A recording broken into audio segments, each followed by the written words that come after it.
Assalamualaikum warahmatullahi wabarakatuh. Pada pertemuan kali ini saya akan menjelaskan sedikit terkait filsafat sebagai ujian akhir semester mata kuliah pengantar ilmu filsafat 2024.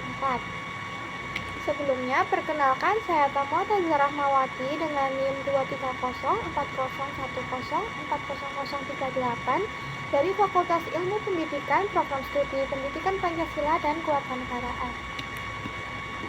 Yang pertama, apa sih filsafat itu? Filsafat berasal dari kata filosofi. Philo berarti cinta dan sofia artinya kebijaksanaan. Secara umum, filsafat adalah seseorang atau sekelompok orang yang merupakan konsep dasar mengenai kehidupan yang dicita-citakan. Seperti tokoh Immanuel Kant menjelaskan bahwa filsafat merupakan ilmu dari seluruh ilmu pengetahuan yang meliputi banyak hal. Yang kedua, apa sih perbedaan filsafat dengan ilmu? Filsafat itu memiliki arti sempit yang dapat dibantah. Filsafat mencoba menjawab pertanyaan yang tidak dapat dijawab oleh ilmu pengetahuan. Sedangkan ilmu sendiri merupakan studi tentang beberapa masalah berdasarkan fakta dan data yang diamati, sehingga dia harus bisa diterima dan tidak dapat dibantah. Ada 3 konsep dasar dari filsafat. Yang pertama, filsafat digunakan untuk mengantarkan kita masuk ke tahap pemikiran selanjutnya. Yang kedua, belajar filsafat sama dengan belajar membedakan secara spesifik. Yang ketiga, filsafat berfokus pada 2 hal, yaitu filsafat sebagai ilmu dan filsafat sebagai pandangan hidup. Ada 2 jenis filsafat. Pertama, filsafat patristik. Filsafat ini berfokus pada keyakinan Kristen dari kritik dan menetapkan dasar-dasar teologis. Yang kedua ada filsafat skolastik. Filsafat skolastik ini berfokus pada ajaran agama dengan filsafat Aristoteles, jadi menggunakan metode dialektika untuk mengumpulkan argumen-argumen serta merumuskan pertanyaan-pertanyaan yang filosofis. Ada satu tokoh filsuf yang saya ambil, yaitu Aristoteles. Filsafat adalah ilmu pengetahuan yang meliputi kebenaran yang terkandung di dalam metafisika, logika, retorika, etika, ekonomi, dan politik. Sehingga Aristoteles berpendapat bahwa orang yang berfilsafat merupakan zoon politikon atau makhluk politik. Kemudian, pemikiran apa saja sih yang saya dapatkan dalam mata kuliah pengantar ilmu filsafat ini? Yang pertama yaitu ada hubungan filsafat dengan ilmu. Filsafat merupakan objek yang sifatnya umum, sedangkan ilmu objeknya tertentu. Kemudian, filsafat itu memberikan sintesis kepada ilmu-ilmu khusus yang mempersatukannya.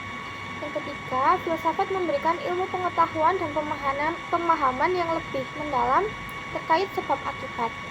Kemudian, filsafat memiliki sudut pandang yang berlainan. Manfaat filsafat. Yang pertama adalah meningkatkan kemampuan berpikir kritis. Yang kedua adalah membantu mengerti tentang diri sendiri. Yang ketiga adalah meningkatkan simpati dan pemahaman. Membantu menghadapi ketidakpastian. Yang kelima, mendorong refleksi dan pertumbuhan pribadi. Masuk pada tantangan berfilsafat. Yang pertama, kompleksitas. Yang kedua, ketidakpastian. Yang ketiga, menerima pandangan yang berbeda. Yang keempat, penerapan filsafat ke kehidupan sehari-hari. Yang kelima, mempertanyakan keyakinan diri sendiri. Selanjutnya masuk di mengapa rasa takjub, kaget, dan kagum diperlukan dalam filsafat. Rasa takjub, kaget, dan kagum adalah elemen penting dalam filsafat karena mereka mendorong kita untuk mempertanyakan dan mencari pemahaman yang lebih dalam tentang dunia di sekitar kita. Ketika kita mengalami rasa takjub, kita melihat sesuatu yang luar biasa atau menakjubkan dan merasa terdorong untuk mencari penjelasan yang lebih mendalam tentang fenomena tersebut. Rasa kaget juga memicu refleksi filosofi. Ketika kita mengalami kejutan atau kejadian yang tidak terduga, kita dipaksa untuk mengubah pemahaman kita tentang dunia dan mencari pemahaman yang lebih luas. Selain itu, rasa kagum juga dapat memotivasi kita untuk mengeksplorasi dan mempelajari hal-hal baru. Dalam filsafat, rasa takjub, kaget, dan kagum memainkan peran penting dalam membangkitkan pertanyaan-pertanyaan filosofis dan mendorong kita untuk terus mencari pemahaman yang lebih dalam tentang dunia di sekitar kita. Kemudian, jelaskan bagaimana proses dari mitos ke logos dalam filsafat.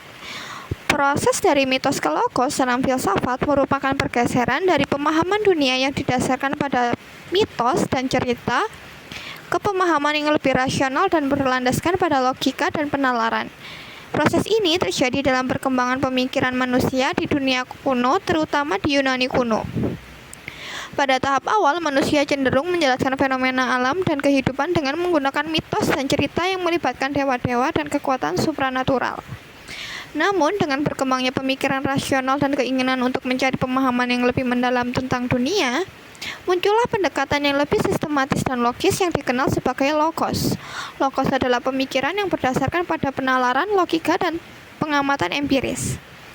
Perubahan dari mitos ke logos dapat dikaitkan dengan beberapa tokoh penting dalam sejarah filsafat seperti Thales, Pythagoras, dan Socrates.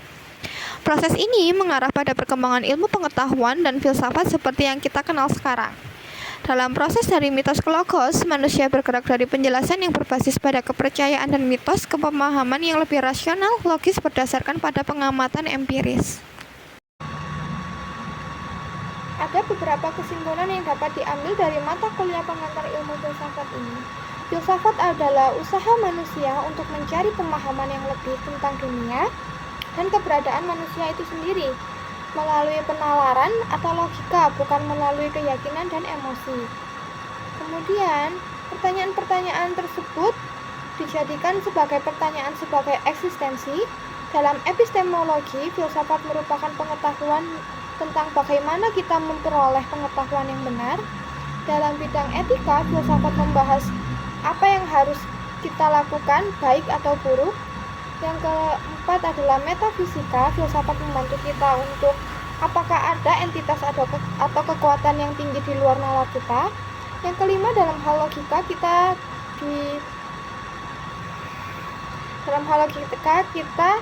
diajarkan untuk berpikir kritis. Pemikiran-pemikiran inilah yang menjadikan kita senang mempelajari mata kuliah pengantar ilmu filsafat ini. Sekian dari saya. Terima kasih, mohon maaf bila ada salah dan kata. Wassalamualaikum warahmatullahi wabarakatuh.